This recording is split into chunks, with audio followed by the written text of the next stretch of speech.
My name is Dwele, representing Detroit City. I guess it started for me back in '98. I put out a demo tape called Rise, you know what I'm saying, and got management off of it. They took it, shopped it overseas, you know what I'm saying, overseas. It circulated over there.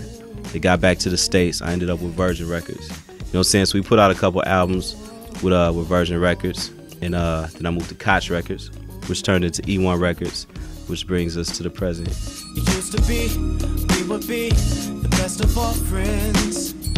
It turned to be L-O-V-E, and I was your man. So you was my lady friend. We spent time, I found a way to be by your side through the ins and outs, the wrongs and rights.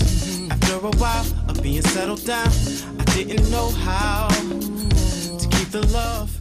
I always consider myself more of a producer, you know, and I was more into completing the actual song, you know, and if a song completion meant singing, then I would sing over it. If it meant rhyming, I would rhyme over it. If it meant soloing with an instrument, I'd do that, you know what I'm saying? But I think when the Rise album came out, I think it was more vocal songs than anything else. So they took me as a singer, you know, so around '98 is when I really started singing.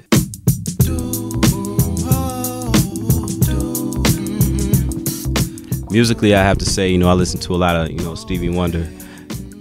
He influenced me production-wise, you know, because Stevie, he didn't stay within the compounds, and he showed me that music really had no boundaries. You know what I'm saying? Just get out, express yourself.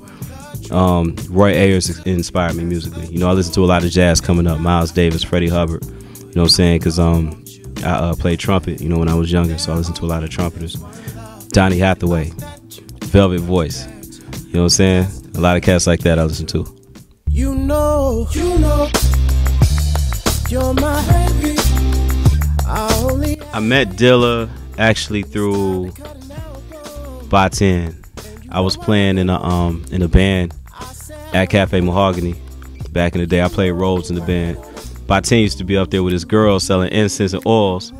You know what I'm saying? So Baten would always, you know, well, from what I heard, Baten would run back like, oh, yo, you gotta check this dude out, man. He play roles, he crazy, he rhyme. You know what I'm saying? So 3 would come up, you know what I'm saying? And I met all them through, you know what I'm saying, through Cafe Mahogany. I remember we were in the studio cutting the Welcome to Detroit joint, and we did Think Twice. A lot of people think that's me singing on Think Twice, but that's actually Dilla singing. I just did the music for it, you know what I'm saying? Dilla played the drums, I did everything else, the horns, the keys, you know what I'm saying, the bass and all that. Little brother was playing trombone on that one. But Dilla was in the studio, in the booth, and he was singing the hook, but he was like hitting the weed in between lines, you know what I'm saying? And I've never in my life seen anybody ever do that, you know what I'm saying? So that kind of tripped me out. I can never affair with nobody else but you. You sexy as hell, but you know my girlfriend too. She say things about you, like how you's a freak at night, how you do things she never. I never get the pleasure because of the morning after, the shame she would feel inside, the lecture I'd have to sit through, how her mama raised her right. Y'all both rock different hairdos, but y'all kinda look alike. I know the way I tell it. First off, I think it's nothing wrong with experimenting. You know what I'm saying? I think it's cool. I would experiment more if I didn't think I would scare people with it. You know, I consider myself a real left brain type dude, and sometimes I hold myself back from going too left. You know what I'm saying? But I think I've stayed pretty much in that same lane as opposed to other artists, because artists most of the time they have outside producers that take them in a certain direction, or they have outside writers that might take them in a certain direction. But I produce and I write my own stuff, you know what I'm saying? So I can always keep it me.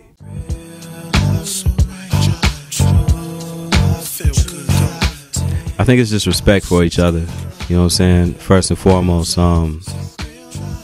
unfortunately, like a lot of cities and a lot of crews, you know what I'm saying, you get little rivalries within the city, and it doesn't do anything but but tear down the movement. You know what I'm saying? I try to steer clear of all that. But I mean, I'm just about promoting the city, man. Promoting the city's music. You know what I'm saying? So if I ever get a chance to, you know, connect with an artist, you know, to make something happen that's gonna be positive. That's a positive light for Detroit. You know what I'm saying? I'll try to move on it. Will we see sun, rain, or snow? Till we rise, we'll never know.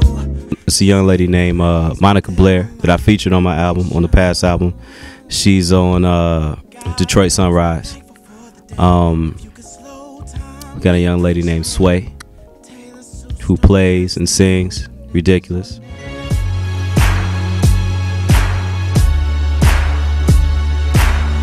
The first time I ever worked with Kanye was on the Subject album.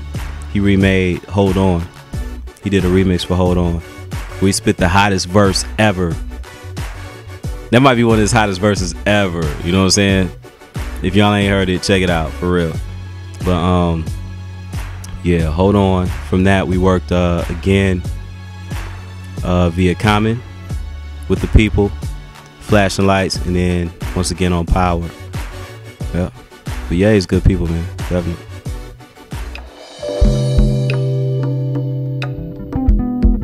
I kind of don't feel that way. I'm enjoying my journey. You know what I'm saying? And actually where I am right now, I really like, you know what I'm saying? I see people that, or I know people that have accomplished that. You know what I'm saying? They've made it up there to that level and they're not happy with their lives. And I never want to be that. You know what I'm saying? I love the fact that I can come to a place like this and people know and respect my art. But in the same, I could wake up tomorrow and go to a Kmart if I wanted to and buy some toilet tissue and not get harassed about it. You know what I'm saying?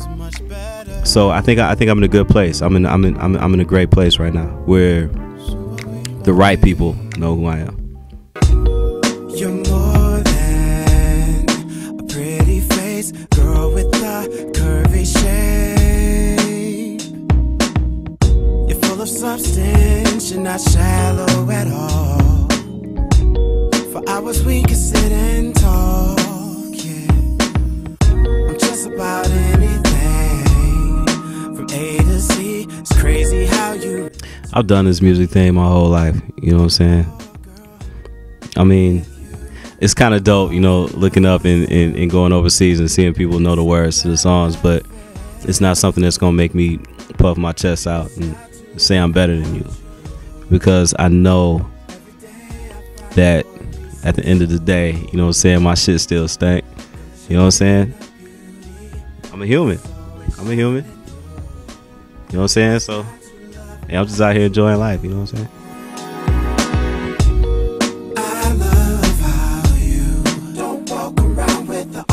I want my music to be 15, 20 years from now. I want people to hear a song and to think back to a good time. You know what I'm saying? Because that's what music does for me. When I hear songs like, when I hear Donny Hathaway this Christmas, it makes me think back to, you know, being young, you know what I'm saying, around the Christmas tree with the family. You know what I'm saying? It makes me think back to good times, and that's what I want my music to do. I call it the soundtrack for your life. You know what I'm saying? That's what I want to do. That's my mission. And as far as I know, thus far, that's why I'm here, to be the soundtrack for people's lives. Every day I find more reasons to